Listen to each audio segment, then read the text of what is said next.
Very good afternoon. We are from Government Model Sanskriti Senior Secondary School Safido. We want to express our science garden. नमस्कार, हम government model संस्कृति senior secondary school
is 2 pi RL and its total surface area is 2 pi R bracket R plus H and its volume is 1 by 3 pi R square H.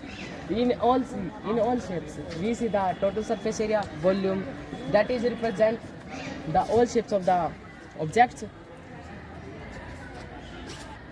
Thank you.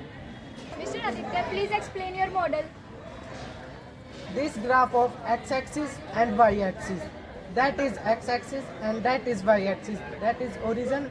In first quadrant x and y are positive, in second quadrant x negative and y positive, in third quadrant x and y are negative, in fourth quadrant x is positive and y is negative. Thank you. Mr. Sachin, please explain your model. This is circle और ये represent करता है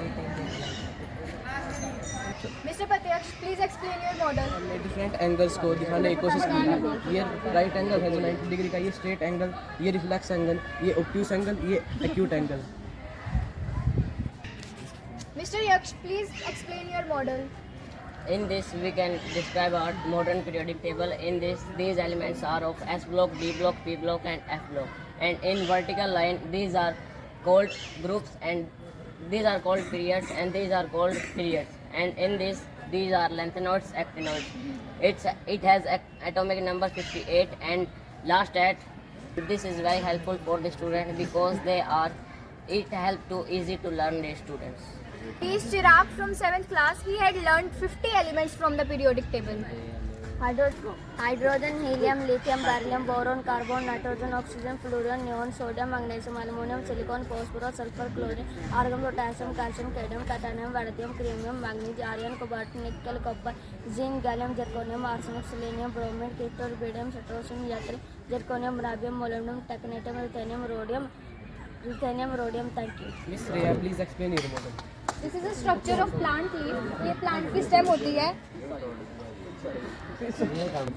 This is a structure of plant leaf. ये plant की stem होती है। ये leaf में petiole part होता है और ये lamina part होता है। यहाँ पर photosynthesis होती है। लीफ के बीच में यहाँ पर ये मिडरिब होती है जिससे बहुत सारी विंग्स निकलती हैं। लीफ के अंदर से हमने उसके सेल्स को रिप्रेजेंट किया है। यहाँ पे जो स्टूडेंट्स माइक्रोस्कोप की हेल्प से देखते हैं वो हमने बड़े में स्ट्रक्चर दिखा दिया। विजुअलाइजेशन करनी बहुत ईजी हो जाती है इसमें सेल्स की अलग अलग ऑर्गेनेल्स होती हैं। सबसे ऊपर हमने गोल्जी अपैरेटस को शो किया है। वहाँ पर माइटोकॉन्ड्रिया, ये सेल की मेम्ब्रेन होती है यहाँ पर बाहर, और ये सेल वॉल होती है। ये है सेल का न्यूक्लियस जिसके अंदर क्रोमोसोम होता है। यहाँ पे सेल का एंडोप्लाज्मिक रेटिक्यूलम है। ये छोटे स्ट्रक्चर ये सेल की राइबोसोम होते हैं। यहाँ पर सेल का क्लोरोप्लास्ट है जिसकी हेल्प से वो फूड बनाता है। जो न्यूक्लियस के अंदर क्रोमोसोम होता है उसका भी यहाँ पर एक बड़ा स्ट्रक्चर है।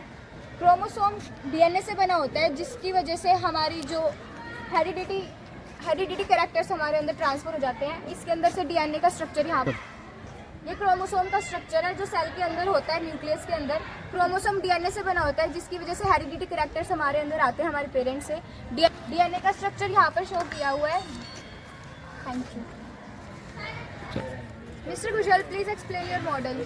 यह मॉडल न्यूटन थर्ड लॉ को रिप्रेजेंट करता है। इसमें every action and reaction equal और अपोजिट करते हैं। जब हम इसको एंटी क्लॉकवाइज घुमाएंगे तो ये नीचे से क्लॉकवाइज घूमेगा। अगर हम इसे एंटी क्लॉकवाइज घुमाएंगे तो नीचे क्लॉकवाइज घूमेगा, और क्लॉकवाइज से घुमाएंगे तो एंटी क्लॉकवाइज घूमेगा। Thank you. चलो।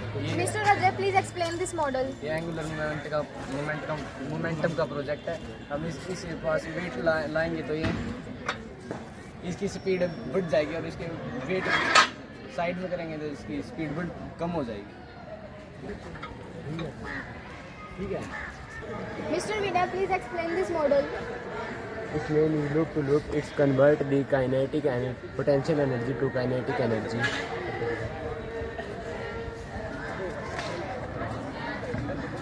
Explain your model. इस मॉडल में जो मैकेनिकल एनर्जी है वो इलेक्ट्रिकल एनर्जी में ट्रांसफर होती है। इसमें एक डेमो लगेगा जो कि जो मैकेनिकल एनर्जी होती है उसको इलेक्ट्रिकल एनर्जी में ट्रांसफर कर देगा।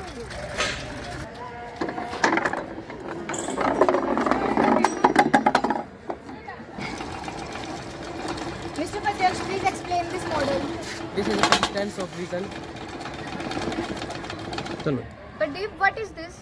This is kaleidoscope. Miss Kamya, please explain your model. इसमें हमें ये पता चलता है कि ये हमने एक व्हील यूज़ किया है जिस पर हमने 7 कलर्स रिप्रेजेंट किए। जब हम इस व्हील को रोटेट करते हैं तो एक सिंगल कलर बनता है जो कि है वाइट। तो हमें ये पता चलता है कि वाइट कलर में 7 कलर प्रेजेंट होते हैं। ऐसा ही रेनबो में होता है कि जब 7 कलर्स होते हैं वो एक कलर रिप्रेजेंट करते हैं। जैसे कि आप देख सकते हैं ये 7 कलर मिक्स होकर एक सिंगल कलर। अब हमारे साथ है special educator mister Gurnam Singh. Gurnam sir, इस पार्ट का मेन मोटिव क्या है? इसका मेन मोटिव है लर्निंग बाय डूइंग। जब कोई चीज़ का हम रट्टा मार लेते हैं तो हमारे दिमाग से कभी ना कभी स्लिप हो जाएगी। जब हम उसी काम को करके देखते हैं अब हमें बताया जाता है, बच्चों को बताया जाता है कि प्रिज्म के माध्यम से भी हम बताते हैं कि देखिए 7 रंग हैं, सूर्य के प्रकाश के 7 रंग हैं, तो ऑप्टिकल मिक्सचर ऑफ कलर्स। तो जब हम उसको व्हील को घुमा के देखते हैं कि किस प्रकार से वो 7 रंग मिक्स होकर एक रंग बनता है, तो बच्चे को तब समझ में आता है। कितना मुश्किल है लॉ को समझाना, कितना मुश्किल है इसका न्यूटन के लॉ को समझाना, थर्ड लॉ ऑफ न्यूटन। तो कितना आसान है उस पर बैठ के घुमा के जब हम देखते हैं कि every action has equal and opposite reaction, वो किस तरह से काम किया, तो बच्चे की फीड हो जाता है। अब हमारे साथ है special educator mister Sunil Kumar. जैसे कि आप सभी को पता है, पूरे देश में नेशनल एजुकेशन पॉलिसी 2020 लागू है और नेशनल एजुकेशन पॉलिसी कहती है learning should be integrated, enjoyable, engaging और होलिस्टिक। होलिस्टिक का मतलब है 360 डिग्री ऑलराउंड डेवलपमेंट। हमारा जो साइंस पार्क है वो बच्चे के 360 डिग्री होलिस्टिक डेवलपमेंट पे बात करता है।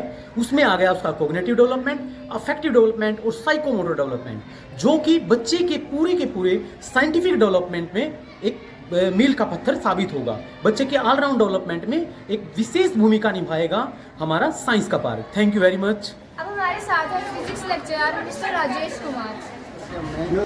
बच्चों को फार्मूलों को कैसे समझना है, एक स्क्वायर और एक सर्कल, एक क्यूबॉइड, स्क्वायर में और सफियर में क्या डिफरेंस है, क्योंकि बच्चों को ये कंफ्यूजन रहता है 2D और 3D में, वो चीज़ों को समझ नहीं पाते। स्क्वायर और सफियर उनके दिमाग में एक ही चीज़ का आइडिया रहता है, ठीक है। तो इसको जब वो लाइव चीज़ों को देखेंगे तो उनकी चीज़ों के प्रति जो डिफरेंट डायमेंशन हैं उनके प्रति, डिफरेंट जो स्ट्रक्चर हैं, जो ऑब्जेक्ट्स हैं, उनकी जो शेप है, उसके प्रति उनका जो है जानने की जो इच्छा है वो सुसुप्त बनेगी, पूरी होगी। अब हमारे साथ है हमारे स्कूल के वाइस प्रिंसिपल डॉक्टर नवीन कुमार। धन्यवाद बेटा। जैसा कि अभी हमारे फिजिक्स लेक्चरर राजेश जी ने बताया, सुनील जी ने बताया, काफ़ी कुछ बता दिया इस पार्क के बारे में, लेकिन मैं एक और छोटा है, लेकिन जब बच्चे इसके अंदर आएंगे तो हमारी पांचों की ज्ञानेंद्रियाँ काम करेंगी और मुझे लगता है उससे बच्चे और ज़्यादा अच्छी तरह से सीख सकें।